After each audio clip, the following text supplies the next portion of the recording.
And guys, tapos na ating swimming. Papack up na rin tayo. Uwi na tayo, pabalik na ng Maynila. Ayan. Ayan guys, napakaganda. Napakaganda dito sa lugar na ito. Search nyo lang Kalapinay Cottage campsite dito sa Calatagan, Batangas. Yan.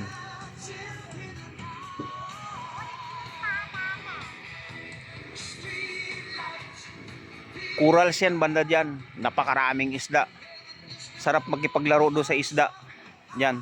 Talagang sinasalubong kayo ng isda. Napakarami dyan. Dyan sa bandar yan. Ang bandar yan. Yan. Mababaw lang pero napakaraming isda. Lalaki.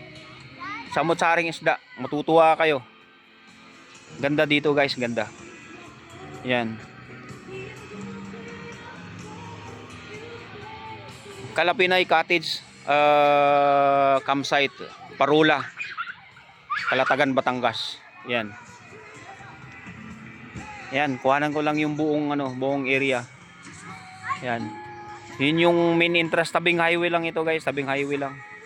Ay yung mga cottage. Yan. Pwede kayo mag-overnight dito. Ganda dito guys. Yan, pag pumunta lang kayo dito, magbaon lang kayo ng sarili nyong maluluto. Pwede naman dito, may mga lutuan dito. Murang-mura lang dito guys, murang-mura lang. Yan, yung ambience napakaganda. Ayan, kitang-kita nyo naman. Relax na relax yung dagat. Ayan, medyo, ayan, itong ibaba mabuhangin lang. Ayan, mabuhangin talaga siya. Parang white sand siya. Pero pag lumakad na kayo banda dyan, mabato kasi corals nga siya. Pero gusto niyo na manood o kaya swim kayo doon na napakaraming isda, gusto niyo manood na magkikipaglaro kayo sa isda, ang dami diyan.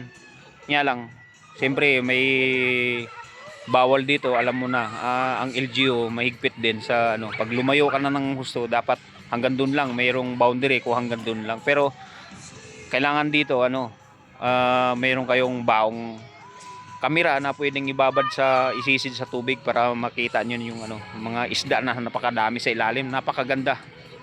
Alright guys, see you in the next video. Thank you for watching.